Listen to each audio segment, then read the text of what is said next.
If you want to clean or restore the leather in your car or perhaps your home upholstery, this product right here works exceptionally well. Let's have a look. If you want to prevent this from happening, you need to make sure to always thoroughly clean and condition your leather upholstery.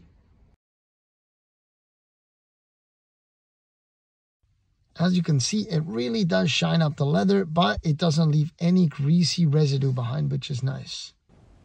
All right, let's have a look at the back seat. As you can see, had a bit of a chemical spill here, which is unfortunate for the leather. I haven't been able to find a product that cleans it and condition it to the point where it looks like new again, but this product definitely did it for me, which was great. Because some of the other products looked like they were clean, but the next morning, the chemical residue was still there. But as you can see here, there's nothing greasy left behind and it's fully dry. So one thing I really love using for leather seats is mink oil. I also like to use it for my leather shoes. So this product actually does have mink oil in it. The reason why that oil is so great is because it really nourishes the leather. It prevents it from cracking and drying, which is great for your seats. So the company that makes this great product is Core Products.